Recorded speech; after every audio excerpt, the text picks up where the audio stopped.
Assalamualaikum warahmatullahi wabarakatuh. Alhamdulillahirabbil alamin, nahmaduhu wa nasta'inuhu wa nastaghfiruh wa na'udzu billahi min syururi anfusina wa min sayyiati a'malina. May yahdihillahu fala mudhillalah wa man yudlil fala hadiyalah. Asyhadu wa nashhadu an la ilaha illallah wa asyhadu wa nashhadu anna Muhammadan abduhu wa rasuluh. Allahumma salli wa sallim ala nabina Muhammad sallallahu alaihi wasallam wa ala alihi wa ashabihi ajma'in. Qala Allah Ta'ala fi kitabihil karim ba'da a'udzu billahi minasyaitonir rajim. Allah sebut apa? Allah sebut allazi khalaqal mauta wal hayata liyabluwakum ayyukum ahsanu amala wa huwal azizul ghafur. Al-Aqarah ayah ya ayyuhallazina amanu taqullaha haqqa tuqatih wa la tamutunna illa wa antum muslimun. Wahai orang-orang yang beriman, bertakwa kepada Allah dengan sebenar-benar takwa dan jangan kita mati dalam mati melainkan kita mati dalam Islam. Alhamdulillah, syukur pada Allah. Marilah kita dulu, kini dan selamanya merofakkan kita punya kesyukuran kita. Rofak tu apa? Rofak tu kita mengangkat. Kalau baca bahasa Arab, rofak tu mengangkat kesyukuran kita kepada Allah Subhanahu Wa Taala sebab kita masih hidup hari ni. Ada orang yang telah mendahului kita hari ni. Mungkin kita sekejap lagi nak naik hotel ke apa ke, kita pula mendahului kita punya grup pada hari ini. Kita tak tahu kita meninggal bila. Jadi kita syukur pada Allah Subhanahu Wa Taala dengan sebenar-benar syukur kerana kita masih diberikan peluang untuk hidup pada hari ini, diberikan peluang untuk beribadah kepada Allah hari ini, masih diberikan peluang yang paling kita nak dalam kehidupan kita. Benda apa? Kita masih berada di dalam keimanan dan ketakwaan. Ni benda mahal. Ni benda mahal, benda yang paling kita nak untuk pengakhiran hidup kita. Sebab tu kita datang ke sini. Sebab apa? Sebab kita nak memperhambakan diri kita kepada Allah, nak beribadah pada Allah, nak tunjuk kata aku ni beriman dan bertakwa kepada Allah dan kami yakin dan beriman kepada Muhammad baginda Nabi, iaitu pesuruh Allah. Ajah-ajah yang dimuliakan oleh Allah Subhanahu Wa Taala, alhamdulillah hari ini hari keberapa kita sampai Madinah? Hari kedua, alhamdulillah. Madinah macam ni lah ajah-ajah, dia suasana yang tenang. Nak dibezakan dengan Mekah, kalau siapa yang pernah pergi Mekah, dia sedikit huru-hara, bising, kenderaan banyak, teksi banyak dan sebagainya. Kita bukan nak menilaikan baik atau buruk, tak. Tapi kita nak menilaikan suasana dia. Itulah suasana dia. Macam kita duduk di Kelantan ke, Kedah ke, Perak ke, beza kalau kita duduk di Pekan, Kuala Lumpur dan sebagainya kerana kesibukan. InsyaAllah hajah-hajah yang dimuliakan oleh Allah, saya nak ambil masa sedikit lah. Sebelum kita sampai kepada umrah, sebelum kita habis perjalanan kita selama 13 hari ini, berhari 13 hari 11 malam. Baik hajah-hajah, saya selalu ulang ayat tema ni. Allazi khalaqal mauta wal hayata liyabluwakum ayyukum ahsanu amala. Ni surah apa? Surah apa hajah-hajah? Surah Al-Mulk ayat yang kedua yang kita kena baca tiap-tiap malam sebelum kita tidur. Cubalah amal. Sebab apa? Ada satu hadis Nabi SAW kata, kalau kita amal dan kita lazimi baca surah Al-Mulk ni, kita akan dibebaskan daripada apa? Azab kubur. Ajajah yang dimuliakan oleh Allah.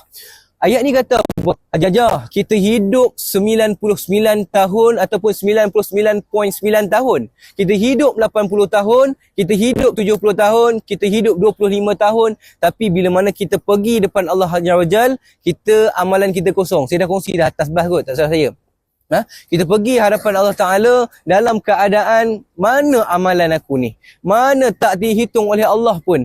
Pula diterima buku catatan amalan daripada tangan sebelah kiri. Ayat ni kata apa jajah? Ayat ni kata allazi khalaqal mauta wal haya.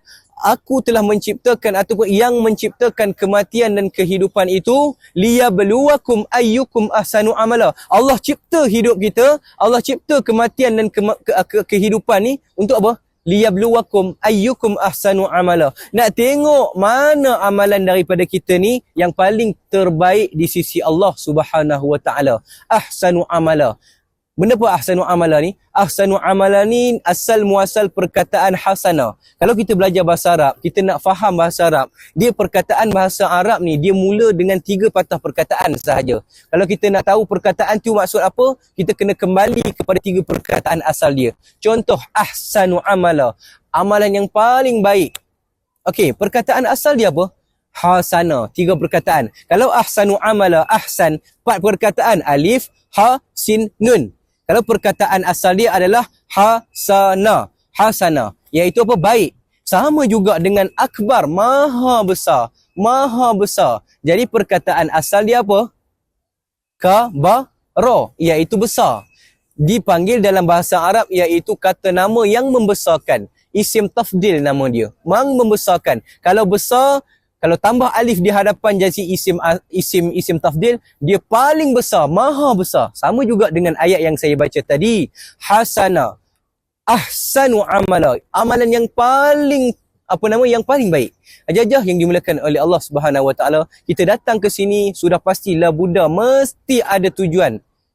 Kita hidup mesti ada tujuan. Jadi kehidupan yang Allah ciptakan kepada kita, mati dan hidup kita ini untuk uji kita yang mana amalan kita ni mana paling baik di sisi Allah. Jadi hadiah-hadiah yang dimuliakan oleh Allah, macam mana kita nak menjadikan amalan kita ini diterima oleh Allah ataupun terbaik di sisi Allah? Agak-agak macam mana je? Agak-agak lah macam mana? Fudail bin Iyad sebut apa? Fudail bin Iyad ni siapa? Dia dulu seorang perompak jalanan. Tapi bila mana dia dah baik, dia dah bertaubat pada Allah, dia jadi seorang ahli tafsir.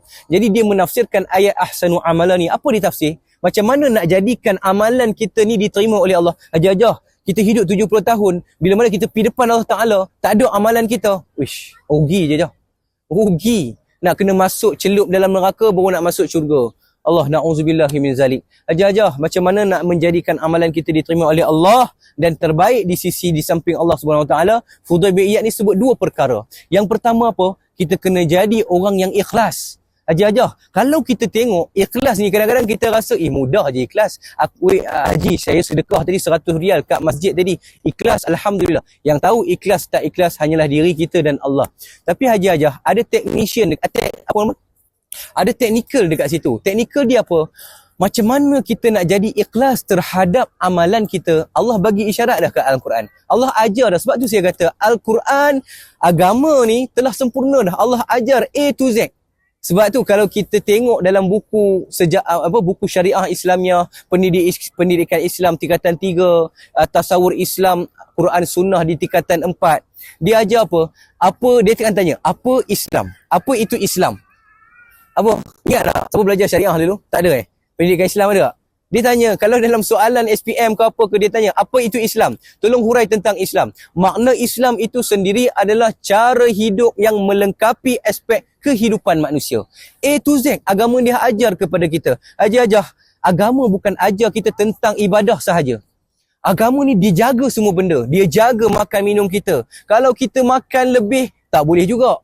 Kalau kita makan kurang, tak lebih juga. Agama ini dia ajar kita pertengahan.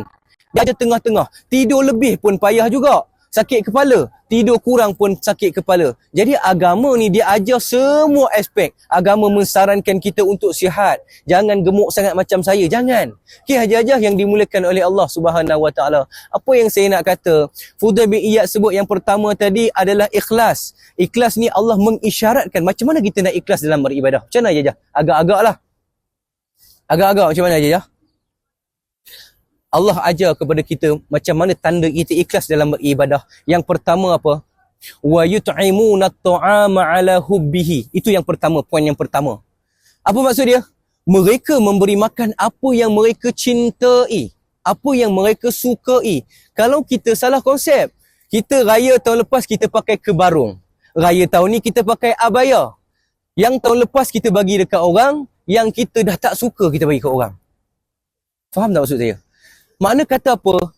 Allah mengisyaratkan tanda kita ikhlas pada ibadah kita adalah kita memberi makan ataupun kita memberi apa yang kita cintai, apa yang kita suka. Bukan yang kita dah tak suka, dah tak pakai kita bagi orang. Kita faham membazir, tapi lebih aula, lebih afdal kita memberikan apa yang kita suka.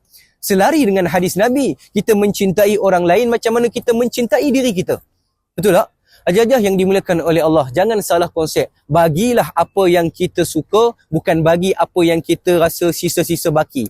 Sama juga kita berniaga. Macam mana kita nak bersedekah ataupun memberi makan, memberi kepada ketika kita berniaga? Macam mana? Jangan memberi sisa-sisa yang tak habis baru bagi. Tak. Salah konsep. Kalau nak bersedekah ketika mana orang membeli dengan kita, lebihkanlah. Bagi lebih. Itu cara kita bersedekah. Sebab kita masih sayang kepada benda tu. Yelah, rugilah kalau bagi kan. Mana kata kita sayang benda tu. Kita bagi apa yang kita sayang. Bukan bila mana dah nak tutup pukul 6, pukul 7, oh nak balik rumah dah. Tak mau berniaga dah, tak laku. Baru sedekah ke orang. Tak. Salah konsep. Boleh, saya tak kata salah. Tapi, faham tak? Dia punya lebih afdal. Okey? Nabi ajar macam tu. Agama ajar macam tu. Kenapa Allah sebut dekat sini, kalau haji-haji perasan, Allah kebanyakannya suruh kita bagi makan kepada orang. Kenapa? Sebab kehidupan itu berasaskan kepada makanan. Makanan benda asas di dalam kehidupan dan dalam kita beragama. Betul tak betul? Okey? Makanan adalah asas. Sebab itu kalau kematian pun, Nabi suruh kita beri makan kepada ahli keluarga kematian. Bagi makan. Sebab makanan adalah asas. Aja-aja. Kalau kita masuk waktu, kita lapar sangat ni. Makan dulu ke solat dulu? Makan dulu. Agama ajar kita aulakan apa yang perlu diaulakan. Kalau bulan puasa, makanan telah terhidang di hadapan kita, kita makan dulu ke solat dulu? Makan dulu Nabi ajar. Kadang-kadang, oh kita nak tunjuk baik. Bukan saya nak kata tunjuk baik. Tapi kita salah kaedah. Kita rasa, oh solat dulu dapat pahala lebih. Tak. Tapi Nabi sarankan kepada kita, makanan kalau dah terbentang di hadapan kita, makan dulu. Baru solat. Yelah, bukalah puasa sedikit. Makan dulu. Kan? Makan dulu. Kalau tak mau makan dulu, jangan hidang depan kita. Jangan hidang depan kita kalau nak solat dulu. Tapi kalau makanan telah terhidang di hadapan kita, makan dulu baru solat. Nabi ajar macam tu. Jadi haji-haji yang dimuliakan oleh Allah Subhanahu Wa Taala, agama ni telah sempurna, dia ajar semua benda. Jadi itu yang pertama, kita berikan benda yang kita suka, tanda kita ikhlas. Yang kedua apa? Wa yut'imuna at'ama 'ala hubbihi. Yang pertama, miskinan wa yatiman wa asira. Agama ajar kepada kita beri makan kepada fakir miskin, orang-orang anak-anak yatim dan hamba-hamba. Dahulukan mereka. Tapi Ustaz, ada ayat Al-Quran yang menafsirkan ayat Al-Quran yang lain yang mengatakan kita kalau nak buat baik, agama kita ajar dahulukan keluarga kita. Kadang-kadang kita tersalah langkah. Kita dahulukan orang luar daripada keluarga kita. Agama dia ajar dahulukan keluarga kita. Anak isteri kita, pasangan kita, mak ayah kita. Dahulukan mereka. Tapi Ustaz, mak ayah saya dah kaya raya dah. Naik Mercedes dan sebagainya, kaya dah. Nak kata apa? Kaya, dah mampu. Bagi apa Ustaz? Bagilah masa kepada mereka. Bagilah ilmu. Bagilah kasih sayang. Itu yang mereka perlukan daripada kita. Haji-haji yang dimuliakan oleh Allah. Itu yang kedua. Yang pertama tadi kita beri kepada, beri apa yang kita suka, yang kita cintai. Yang kedua, dahulukan fakir miskin, yatim dan hamba-hamba. Yang ketiga, syarat Allah ajar kita untuk ikhlas dalam beribadah apa? Agak-agak lah. Yang ketiga apa? Yang ketiga, innama nut'imukum liwajhillah. Apa benda tu? Maksud dia mereka itu memberi makan semata-mata kerana liwajhillah. Semata-mata kerana wajah Allah. Nak tengok wajah Allah, nak dapat nikmat yang paling besar dalam syurga nanti, iaitu melihat wajah Allah Subhanahu Wa Taala. Walaupun benda tu khilaf, kita boleh tengok tak Allah ataupun kita nampak tak Allah, kita nampak ataupun tidak, itu masih ikhtilaf. Tapi kita nak kata kita nak dapat masuk syurga, nak tengok, nak berhadapan dengan Allah Subhanahu Wa Taala. Kerana Allah semata-mata, bukan kerana manusia. Bukan kita datang kepada umrah nak kata kita ni banyak duit. Tak semua orang banyak duit hadir ke sini. Tak semua orang miskin datang ke sini. Tak semua orang yang hanya berdosa datang ke sini. Tak hanya orang soleh saja datang ke sini. Tapi kita adalah di-invite oleh Allah Subhanahu Wa Taala untuk datang ke sini. Jajah, 3 poin yang saya bagi syarat kita ikhlas dalam beribadah. Seterusnya apa Jajah? Agak-agak Jajah. Tak apalah saya cakap. Seterusnya adalah innama nut'imukum liwajhillah la nuridu minkum jazaan. Apa maksud jazaan? Pembalasan. Kita tak harapkan balasan daripada orang. Contoh saya bagi, bulan Ramadan, 5 minit sebelum buka berpuasa, kita tadi singgah ke pekan, kita beli durian musangking sekilo RM45. Contoh, kita bagi 5 minit sebelum berbuka puasa kepada jiran kita. Kita bagi. Dalam kita bagi tu, kita menggunakan tepawai yang jenama tepawai warna ungu tu. Kan? Kita bagi mahal. Hilang tu jenuh hamba. Okay? Bagi dekat jiran, bubur dalam plastik warna biru. Bagi dekat jiran, okey nah, musangking kami beli. Lepas tu 2 minit sebelum berbuka puasa, jiran tu pula datang ke rumah kita, bagi tepawai yang sama. Kita buka-buka kosong. Tak bagi apa, tak balas apa. Hati-hati Haji-Hajah, itu tanda kita tidak ikhlas kerana Allah sebut dalam Al-Quran kita mengharapkan pembalasan. Tak ikhlas. Biarlah. Dia nak balas ke tak balas ke tu urusan dia. Urusan kita, kita beri apa yang terbaik. Kita bagi makan kepada dia. Dia nak balas tak balas tu urusan dia. Kalau dia balas, Alhamdulillah. Kan? Kalau dia tak balas, syukur pada Allah. Haji-hajah yang dimulakan oleh Allah, jangan mengharapkan pembalasan kerana itu salah satu tanda kita tak ikhlas dalam ibadah kita. Kosong hajajah. Rugi je beli RM45 guna terpawai, jenama terpawai warna ungu, rugi. Okey, hajajah yang dimulakan oleh Allah Subhanahu Wa Taala, yang terakhir adalah apa? La nuridu minkum jazaan, pembalasan, wala syukura. Kita tidak harapkan terima kasih daripada orang. Kan? Tapi Melayu ajar kita untuk berterima kasih.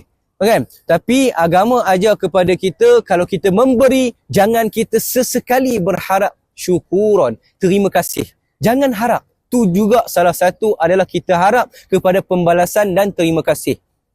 Sudahlah bagi terpawai tadi tak basuh. Jenama terpawai kot, unggu hang tak basuh.